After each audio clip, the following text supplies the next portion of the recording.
Scene shift होता है और हम देखते हैं कि चेन युआन एक शानदार पैलेस पर पहुंच चुका है। वो वहां एक बेंच पर बैठ जाता है जहां उसके सामने स्कूल के प्रिंसिपल बैठे होते हैं।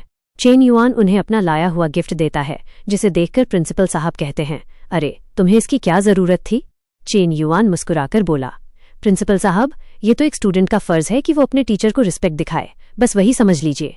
ये सुनकर प्रिंसिपल कहते हैं, देखा जाए तो हमारी यूनिवर्सिटी प्राइवेट है, पर यहाँ से बहुत ही काबिल लोग ग्रेजुएट होकर निकलते हैं। हम हमेशा अपने स्टूडेंट्स को आगे बढ़ने का मौका देते हैं, क्योंकि अगर हमारे स्टूडेंट्स ग्रो करेंगे तो स्कूल का भी नाम होगा। चेन युआन जवाब देता है, स्कूल का मान बढ़ाने के लिए मैं अपना बेस्ट दूंगा, पर क्या सीनियर एलुमनी अभी भी यहाँ काम करती है? मैं अभी भी बहुत कुछ सीखना चाहता हूँ। प्रिंसिपल साहब ये सुनकर खुश हो जाते हैं और कहते हैं, अब समझ में आया कि तुमने इतनी बड़ी अचीवमेंट कैसे हासिल की। तुम्हारा माइंडसेट बहुत तगड़ा है। अगले हफ्ते एक खास इवेंट होने वाला है जहां बड़े बड़े बिजनेसमैन और पॉलिटिक्स से जुड़े पुराने स्टूडेंट्स आएंगे। वैसे तो तुम अभी पूरी तरह ग्रेजुएट नहीं हुए हो और क्वालिफाई नहीं करते, पर तुम्हारी काबिलियत को देखते हुए मैं तुम्हारे लिए वहां जगह बनवा दूंगा। चेन युआन खुश होकर कहता है, शुक्रिया प्रिंसिपल साहब, मैं अपने सीनियर से बहुत कुछ सीखूंगा। प्रिंसिपल साहब हंसते हुए बोले, खुद को कम मत समझो, तुम्हारी अचीवमेंट उनसे कम नहीं है। हो सकता है उन्हें तुमसे कुछ सीखने को मिल जाए। तो यह सुनकर चेन युआन बड़ी विनम्रता से बोला, नहीं प्रिंसिपल साहब, मुझे नहीं लगता कि मैं ऐसा कर पाऊंगा, क्योंकि वे सभी लोग उम्र और तजुर्बे में मुझसे काफी बड़े हैं और बहुत सीनियर हैं। ये सुनकर प्रिंसिपल साहब हंसते हुए बोले, सच में तुम मक्खन लगाने में काफी उस्ताद हो। खैर चिंता मत करो, मैं इवेंट की सारी डिटेल्स तुम्हें कॉल पर बता दूंगा। तब चेन युआन बोला, प्रिंसिपल साहब, आपके इस सपोर्ट के लिए बहुत बहुत शुक्रिया।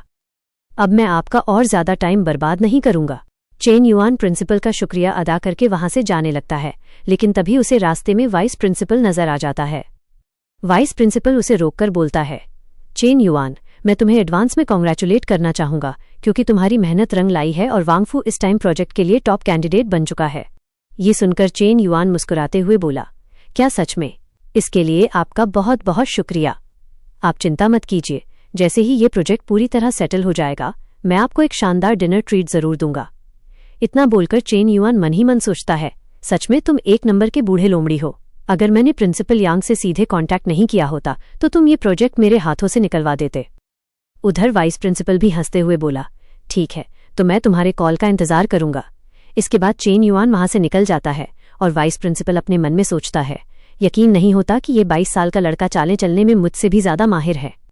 अब चेन युआन अपनी कार के पास आता है और लिहाओ को कॉल करके पूछता है, टीचर, आप कितने टाइम में फ्री होने वाली हो?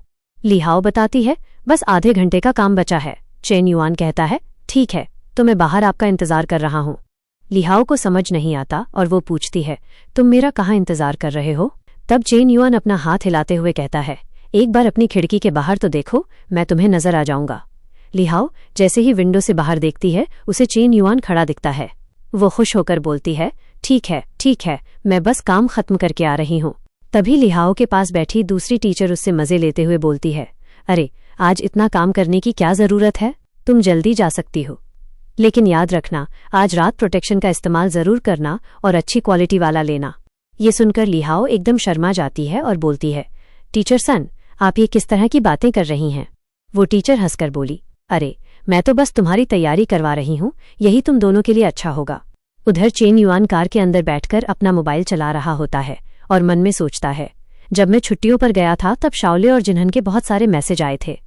वैसे तो वो ज्यादा मैसेज नहीं करती, पर आजकल अपनी काफी सारी सेल्फी भेज रही हैं। वो उन दोनों की फोटो देखने लगता है जो काफी हॉट होती हैं। उन्हें देखकर चेन युआन सोचता है, देखकर लगता है कि ये दोनों काफी अच्छे से तैयारियां कर रही हैं, मतलब अब बहुत मजा आने वाला है। अभी चेन युआन उन हॉट फोटोज को देख ही रहा था कि तभी हमारा व्यू जिंगहान और शाओले के ऊपर आ जाता है, जहां शाओले जिंगहान से बोलती है, जिंगहान, तुम्हें क्या लगता है कि चेन युआन अभी तक क्यों नहीं आया? ये सुनकर जिंगहान कहती है, सच बताऊं तो मुझे इस चीज का कोई भी आइडिया नहीं है। हो सकता है कि शायद वो किसी दूसरी लड़कियों के साथ एंजॉय कर रहा हो। शाओले उदास होकर बोलती है, क्या वो हम लोगों को थोड़ा सा भी मिस नहीं करता? और क्या तुम्हें लगता है कि जो फू यिंग है, क्या वो उसके साथ गई होगी?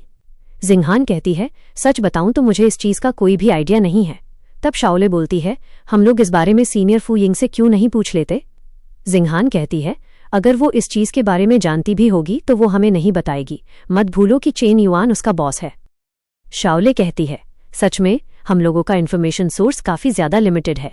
और इतना बोलते ही उसका ध्यान चेन युआन की कार पर जाता है, जिसे देखकर वो चिल्लाती है, जिंगहान, 1 मिनट, ये तो चेन युआन की कार है ना। और इतना बोलकर शाओले भागकर कार के पास आ जाती है। चेन युआन उन्हें देखकर बोलता है, सच में तुम लोगों की टाइमिंग बहुत ज्यादा अच्छी है, क्योंकि मैं अभी तुम दोनों को ही मैसेज टाइप करने वाला था। ये सुनकर शाओले बोलती है, तुम कितने पत्थर दिल हो, तुम यहाँ हमें मिस भी नहीं करते और हमसे मिलने के लिए भी नहीं आए।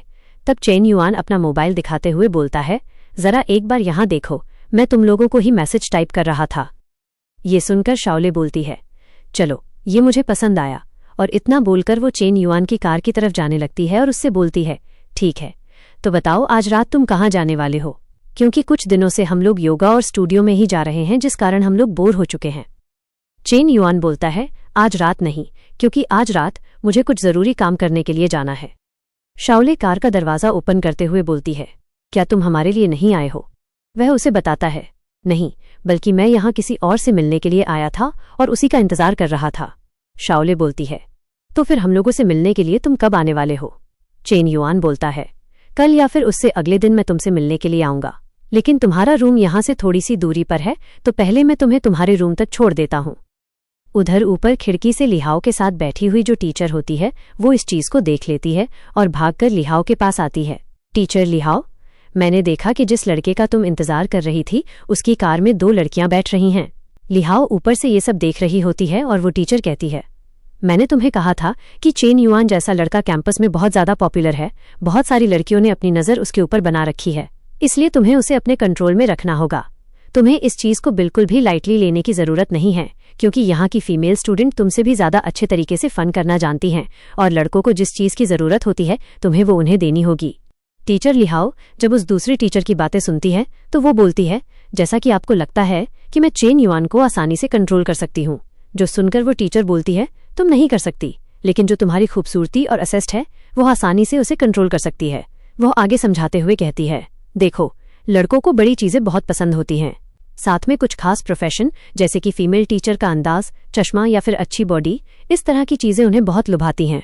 इसलिए मैं तुम्हें सलाह दूंगी कि तुम्हें ब्लैक स्टॉकिंग्स पहनकर जाना चाहिए। देखना, उसके बाद वो तुम्हारे सामने टिक ही नहीं पाएगा। यह सुनकर लिहाओ अपने मन में सोचती है, मैं जानती हूँ कि टीचर शान क्या कहना चाहती हैं, लेकिन मुझे यकीन नहीं है कि चेन युआन मेरे साथ सिर्फ इसी वजह से है। अगर ऐसा है तो हमारे रिश्ते का मतलब ही बदल जाएगा। तभी वह टीचर फिर बोलती है, मर्द काफी दिल फेंक होते हैं, अगर उन्हें तुमसे कुछ नहीं मिलता तो वे दूसरी औरतों के पास जाते हैं, और चेन युआन जैसे लड़कों के पास तो लड़कियों की कोई कमी नहीं है, इसलिए जल्दी कुछ करो वरना तुम सब कुछ खो दोगी। ये सुनकर लिहाओ काफी उदास हो जाती है और उसका चेहरा उतर जाता है। वह गहरी सोच में डूबे हुए अपने मन में सोचने लगती है, आखिर वे दोनों लड़कियां कौन थीं, और ये चेन युआन उन दोनों को अपनी कार में बिठाकर आखिर कहाँ लेकर जा रहा है। उसने तो मुझसे कहा था कि वो यहाँ सिर्फ मुझे लेने आया है और मेरा इंतजार कर रहा है, तो फिर ये सब क्या है। उधर चेन युआन उन दोनों को लेकर उनके रूम पर आ चुका होता है। तभी शाओले चेन युआन से बड़े हक के साथ बोलती है, चेन युआन, मुझे पर्सनली तुम्हारे द्वारा सिलेक्ट किया गया था, तो बताओ मेरा स्टार्टअप प्रोजेक्ट कब शुरू होने वाला है। ये सुनकर चेन युआन बेरुखी से उससे बोलता है, तुम अभी केवल 2nd ईयर की एक स्टूडेंट हो, तुम्हारे पास मैनेजमेंट और काम के एक्सपीरियंस की बहुत ज्यादा कमी है, और तुम इस हालत में मीडिया कंपनी चलाने के बारे में सोच रही हो। देखो, एक साथ 10 कामों को करने के बारे में मत सोचो, क्योंकि पैसा कोई पेड़ों पर नहीं उगता जो तुम जब चाहो तोड़ लो। इतना बोलकर चेन युआन अपने मन में प्लान बनाता है, मेरा इरादा पहले अपने ऑनलाइन ऑपरेशन को पूरी तरह फैलाने का है, और जैसे ही ये स्टेबल हो जाएगा तब मैं खुद की न्यू मीडिया कंपनी शुरू करूंगा। शाओले की पर्सनालिटी मैनेजमेंट के लिए तो ठीक है, पर भाई, पर्सनालिटी और काबिलियत 2 अलग अलग चीजें होती हैं। तभी शाओले तिनक्कर बोलती है, क्या तुम जानते भी हो कि पिछले 2 सेमेस्टर से मैं स्टूडेंट यूनियन के पब्लिक डिपार्टमेंट की हेड रही हूँ, और तो और मैंने अपनी स्ट्रीमर दोस्त के साथ भी 2 महीनों तक काम किया है, तो क्या मेरी इस मेहनत की कोई वैल्यू नहीं है। चेन युआन उसकी आंखों में देखते हुए बोलता है, स्टूडेंट यूनियन और असली कंपनी चलाने में जमीन आसमान का फर्क होता है। जब तक तुम सिर्फ एक असिस्टेंट बनकर काम करोगी तब तक तुम बहुत कम चीजें ही सीख पाओगी। इसलिए मेरी सलाह मानो, अगर इस समर ब्रेक में तुम घर नहीं जा रही हो तो मेरी कंपनी ऑनलाइन ऑपरेशन में आ सकती हो, जो कि एक छोटी मीडिया कंपनी है। ये सुनकर शाओले की तो आंखें फटी की फटी रह जाती हैं और वो हैरानी से बोलती है, क्या सच में तुम्हारे पास खुद की ऐसी कोई कंपनी भी है। चेन युआन स्टाइल में बोलता है, तुम ऐसा कह सकती हो, लेकिन एक बात साफ कर दूं कि अगर तुम्हारी सीखने की स्पीड धीरे हुई और तुम मेरे स्टैंडर्ड पर खरी नहीं उतरी तो खुद की कंपनी बनाने का सपना हमेशा के लिए भूल जाना। चेन युआन की ये कड़क बात सुनते ही शाओले एकदम पिघल जाती है और एक बहुत ही प्यारा और क्यूट सा चेहरा बना लेती है। वो धीरे से शर्माते हुए बोलती है, ठीक है सीनियर, मैं आपकी हर बात समझ गई, लेकिन क्या आप ऊपर चलकर थोड़ी देर मेरे रूम के अंदर बैठना चाहोगे? ये सुनते ही चेन युआन के चेहरे पर एक शरारती मुस्कान आ जाती है। वो उसकी तरफ बड़े गौर से देखते हुए बोलता है, आखिर तुम कहना क्या चाहती हो? क्या तुम सच में चाहती हो कि मैं बस ऊपर जाकर तुम्हारे रूम में बैठा रहूं, या फिर तुम चाहती हो कि मैं ऊपर आकर तुम्हारे साथ कुछ और करूं?